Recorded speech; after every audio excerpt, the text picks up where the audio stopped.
ረጀናዎች ቤትከናው ከወለ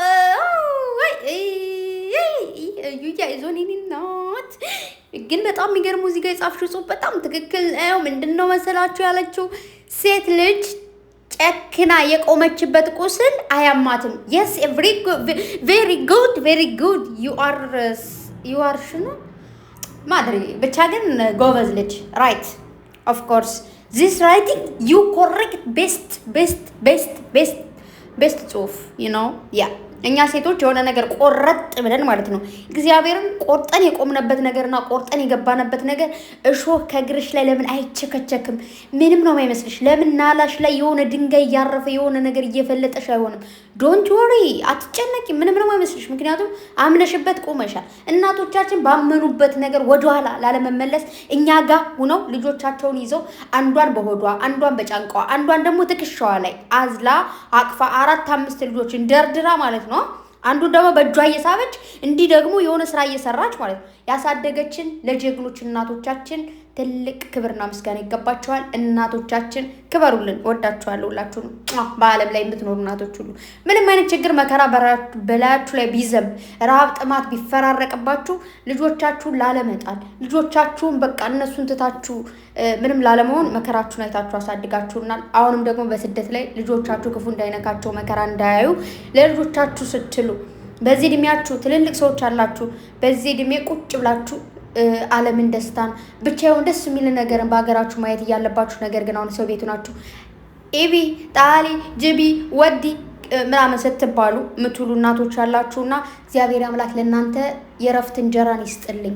ልጆቻችሁ ትልቅ ደረጃ ላይ ደርሰው እናቴ ምን ላደርግልሽ ምን ልሁንልሽ ነዚህ ጋር ተቀመጭ ይጋላንቻ አይመጥንሽም የሚሉበትን ጊዜና ዘመን ይስጣችሁ። አሜን በሉ። ጮክ እንዴ አሜን በሉ። ብቻ ለማንኛውም ጋይስ ዛሬ እንደምታዩት የዛሬ ቪዲዮ አይደለም ትናንት ነው መሰለኝ ሪፖስት አድርገን አገኘኋት። እንደምታዩት ሻንጣ እያስተዋወቀች ትገኛለች። ጸጉር ቤት ሲዳ ያው ጸጉሯን ስትበዛው አስተዋውቃላችኋለች። ዛሬ ላይ ደግሞ እንደምታዩት እዚህ ጋር ሻንጣ እያስተዋወቅላችላቸው ትገኛለች ማለት ነው። ያው አንዳንዴ እውቀትን እና ደግሞ ታዋቂነትን በአንድ ላይ የማካሄዱ ሰዎች ማለት አንዷ ነች ቅምጥሌ ማለት ነው። እዚህ ጋር ብዙ ወንድሞቿን ዩቲዩብ ያላቸው እነሱን ለማበረታታት እንዲሁም ደግሞ ሱቅ የሚከፈቱ ደግሞ እነሱን ለማበረታታት የምትሄድበት ርቀት በጣም ጎበዝ ልጅ ነች። ብዙ ጊዜ ሰዎች ሱቅ ሲከፍቱ ጓደኞቻችን የምናውቃቸው ሰዎች ወይ ጎረቤት ሊሆን ይችላል የሀገር ልጅ እነሱን እንደዚህ ሶሻል ሚዲያ ያላችሁ ሰዎች በቻላችሁት መጠን በማስተዋወቅ በእናንተ ፖስት ባታደርጉ እናንተ በእነሱ ቦታና በእነሱ ቻናል ተገንታችሁ እነሱ ቀርጸው ፖስት እንዲያደርጉ በመፍቀድ እንዲሁም ደግሞ የሆነ ነገር ሲከፍቱ ለነሱ ትንሽ ገንዘብ ሊሆን ይችላል ወይ ደግሞ የሚፈልጉትን አይነት ነገር ገቢ በማድረግ እነሱ ከፍ እንዲሉ ከዛ ደግሞ እኛንም መሳብ እንዲችሉ ወይ ደግሞ በዙሪያቸው ያሉን እንዲሁም ታናናሽ ልጅም ሊሆን ይችላል እነሱን ይዘው እንዲወጡ ማድረግ መቻል ብቃት ነው ማለት ነው። ቅምጥሌ ትችያለሽ። I love you so much very love you you know more love you አህብች ዋይት ክትር ሐቢብቲ የገልቢ ትክ ገልቢ ምንድነው በአረበኛ ገልቢ ትክ ምንድነው አላቅ እኔ ሳላቀው ግን ብዙ ጊዜ እዘፍናለሁ ማለት ገልቢ ትክ ላሉ ዝም ብዬና ሴትዬ በጣም የምትስቀው ማርያም እኔ አስቤ አይደለም ግን በቃ ውስጤ ላይ ዘፈናለች ግን ምን እያለች ነው ምንድነው አይ ዶንት ኖ የሆነ ዘፈን ሰማለሁ እኮ እዚህ ዘፈን ውስጥ አለች ገልቢ ትክ ምትል ግን እሷ ብቻ ቅንጠፍ አድርገን ይዣት የወጣሁት ምክንያቱም መብቴ ስለሆነ የፈለኩትን ማዳመጥ አለማዳመጥ I can't እና ጋይስ ምን መሰላችሁ እዩዬ ምን አለች ምን ብላ ዘፈነች መሰላችሁ ግን አሳተነች ታውቃላችሁ ምን አለች መሰላችሁ እኔው መጣለው ዋናናናና በቃ አትድከም ነው አባባሏ ምንድነው እኔ መጣለው ቤትክን አውቀዋለሁ ፈርቼ ነው እንጂ ስትል ምንድነው ቅምጥሌ ጸጉሬን ብትላጨኝስ አንገቴን ከልታ ብትጥለኝስ የሚለው ነው እኔ ስተረጉምላችሁ ማለት ነው አባባሏ ያው አትምጣ እኔ መጣለው ስትል ያኔ በቃ አንተ ካለበት መምጣት ይችላል ቤትህን እኮ አውቀዋለሁ አው ታቂ ይሆናል ግን ምንድነው ፈራሽ ድሮን ወይዛ እንደዚህ ጭንቅላቴ ጸጉሬን ይዛ ብትወዘውዘኝስ በሚለው ስለፈራች she don't go you know she don't go ያ ምንድነው በእንግሊዘኛ መሄድ አትችይም ማለት ነው you don't go ያኒ you go ቅምጥሌ kill you ተናግሬያለሁ እና ምንድነው መሰላችሁ ይሄንን ዘፈን ስዘፍነው ምንም እርግዝና የለም እንዳያችሁት እንግዲህ ጨርቅ አልተቀጠቀችም ከምን በላይ አሳየችን ከአንገቷ በላይ ነው እኔ ያየኋት አይተናል እንዴ? አላየንም። እኔ ሆቺንም አላየሁም። እና ልብ ካለሽ ታዲያ ቲክታክ ላይም እስኪ ዛሬ ባልሰራሽ ቤቷ ስትሆን ጨርቅ አትጠቀጥቅማ ባሏ ጋር ሀቢቢ ምናምን እያለች ትቁላለች። እዚህ ጋር መጣ ቪዲዮ ለኛ ጋር አርግዣለሁ ብሩክ ያስወልደኝ አስወልዱኝ። መከራ እኮ ነው የገባ ነው። ምንድነው አንቺ ሁለተኛ ሰው የምትሆኝ? እቤት ማርግዣ ታዲያ ልብ ካለሽ ከቤት አርግዘሽ ድው አትይም? ገንባላዮች ቴትዮ እና ለማንኛውም ከዚህ ነገር ወጥተሽ ይኸውልሽ ከዚህ ነገር ወጥተሽ ላደረኩት ነገር ለሰራው ስራ በጣም ይቅርታ ትያለሽ። ጨረቃ ፋሚሊ ኤንድ ጨረቃዎቼ አምሰ ሶሪ ያለሽ ጨረቃዎቼ እንኳን ሶሪ ማለት አይጠበቅብሽ። ምክንያቱም ነይ ብለው ይዘውሽ ነው የመጡት። እኛ ያላወቅነው ግን በጣም ብዙዎቻችን እያለቀሱ በጣም ብዙዎቻችን ስላስለቀሽ ሶሪ። ይሄን ነገር ያደረኩ ልክ እንደ ፋሲል ማለት ነው። ፋሲል ካስታወሳችሁ ጋይስ ስራ ነው እንደዚህ ነው ብሎ እኛንም ሶሪ ብሎ ከዛ ደግሞ በቻናላቸው ተገኝቶ ደግሞ አም ሶሪ እናንተንም ስላስቀይም እንዲሁም ደግሞ ጨረቃ ፋሚሊ ብሏል። ትገባችሁ? እንዲሁም ቴዲ እንደዛ ካደረግሽ በኋላ አይ ፎሎ ዩ ኤንድ ዩ ፎሎ ባክ ሚ ኦኬ። ፎሎ ባክ ሻን ሰዋለሁ። የሚገርምሽ ነገር ይኸውልሽ ሴትዮ የምሬን ነው። ግን ፎሎ ባክ አታድርጊልኝ አድርጊልኝ አይ ዶንት ኬር ዩ ኖ። ግን መጠሽ ይቅርታ ስጠይቅም ፎሎ እናደርግሻለን። እስካሁን እኮ ይቅርታ ብለሽም ቢሆን ወይ ደግሞ ቤስት ብትሆኝ ከኛ ጋር ፎሎሽ በቃ ይሄዷል ማለት ነው።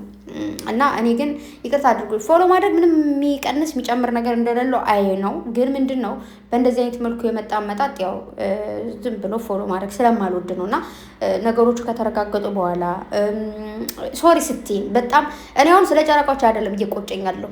ምክንያቱም እነሱ ራሳቸውን ይዘዋት የመጡት ግን እግዚአብሔርን በጣም ብዙ እህቶች አሉ በጣም የዋ ምስኪን ጨዋ የሆኑ ልጆች በጣም የሚያለቅሱ የምር ማለት ነው ከልባቸው አፍቅረዋቸው ወደዋቸው እየተከተሏቸው ያሉ እህቶቻችን አሉና እንዴት ይሆናል እያሉ ያለቀሱ ያሉ ስላሉ እነሱ ስላስለቀሽ እስቲል ጨረቃዎች የራሱ ማለት ነው መጣችሁ።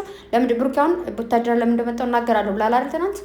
ምናልባት ዛሬ ትናገራለህ ወይ ነገ ትናገራለህ አይዶን ነው። ግን ይቺ ልጅ መጣ ደግሞ ሶሪ ኤቭሪባዲ ማለት አለባት። ኤቭሪባዲ ነው ኤቭሪቦዲ ነው የሚባለው። ናገበ ብቻ ግን ምንድነው ይቅርታ ተበለን ጨረቃ ፋሚሊ በጣም ይቅርታ በይን እሺ። እኔ ቆንጆ ከዛ ይቅርታ ስትይኝ እኛ ደግሞ አይ ላቭ ዩ እኔ ራሱ ሶሪ ይልሻለሁ። አይ አም ሶ ሶሪ ምናምን ብዬ ማለት ነው።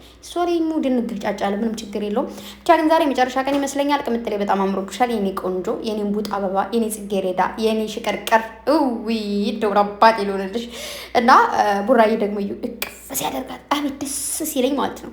ግን የሆነ ቅምጥሌናውን ብሩክ ይዞ እንደዚህ ጉንጫ ሳም ያደርጋት ማለት ነው።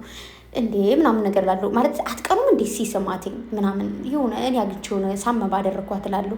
ምን አስቀናኝ ግን ሳማት ብሩክ ይሆንበት እንግዲህ ምን ይደረጋል። እና ለማንኛውም ጋይስ እነዚህ ሁለት ልጆች መቼም ቢሆን ሊለያዩ አይችሉም። በፍቅር እግዚአብሔር ያገናኘውን እግዚአብሔር ነው ከለየው የሚለየው እንጂ ሰው አይደለም። እንደዛማ ቢሆን ብዙዎቻችን ፍቅር ላይ ባልኖርን ትዳር ላይ ባልኖርን።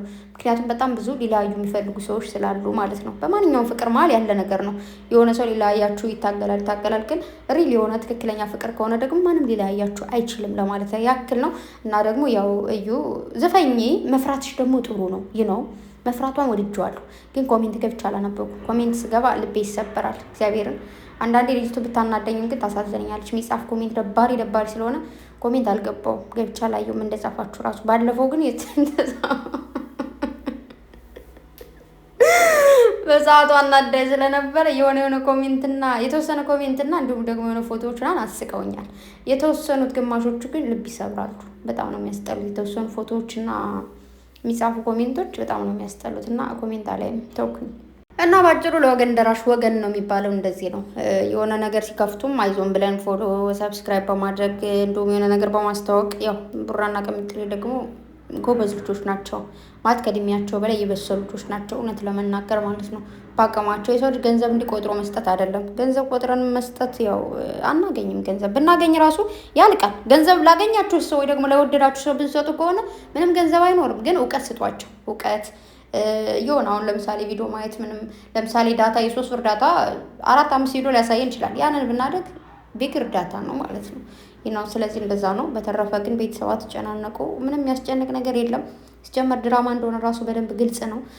ትናንት ግን ምንድነው እያላችሁ ነበርና ምንም ታርቀው ይመጣሉ እያያል ነበረ ግን አልታረቅም ብላችሁኛል። እና እኔ ፍቅሮች እኔ እኮ ታርቀው ይመጣሉ ስል እኔ ታችሁ እኮ ቁጭ ብዬ አብሬ እንትኑን ኳልኩሌተር እኮ አላደርግም። ግን ምንድነው እኔ በራሴ ማስበውን ነው እንደዛ ያልኩትና ይሆናል። እሱማ ታርቀው ይመጣሉ። ስለዚህ አትጨነቁ። ስለዚህ ደግሞ እኛ ደግሞ ሰው ወደድን ጅል አይደለንም። ጅል ሳንሆን የዋህ ነን። የዋህነትን ደግሞ ማንም የሚመኘው ነገር ነው፣ ግን ደግሞ በተመኙ ሳይሆን በታድሎ ነው። ፈጣሪ የሰጣችሁን የዋህነታችሁን ደግሞ በምንም ነገር አትቀይሩት። እሺ ጋይስ፣ የዋህ ስመስላችሁ ጅል መሰልኩና ምናምን እያላችሁ ወደ አንዳንዴ በነገራችሁ እንደዚህ አይነት እልህ ወይ ደግሞ እንደዚህ አይነት ቁጭቶች መጥፎ ሰው እንድንሆን ስለሚያደርገን አትቆጩ፣ አትናደዱ። እናንተ የዋህ ብቻ ናችሁ እንጂ ጅል አይደላችሁም። ጅልማ ብንሆን ስደትን ቆራርጠን እንጃልፍልን ብለን ስንት ባህር ገፍትረን ባልመጣ፣ ስንት አውሮፕላን ጥሰን ባልመጣ ነው ያ እና ፋሚሊ በኋላ እንገናኛለን። አይ ላቭ ዩ ጋይስ። ቤቱ የኔ መሰለኝ ማለት ሴትዮዋ እስከ ባሏ ወጡና እኔ ደግሞ ልጆቹን ያዥ ተባልኩ። ልጆቹም ደግሞ የሆነ ቪአር ምናምን ይጫወታሉ። እኔ የታችሁ ደግሞ ብጮህ ቤቱ በቃ ደስ እያለኝ ነው። እየጮህኩ ነው። ሪምቧ ነው የምልበት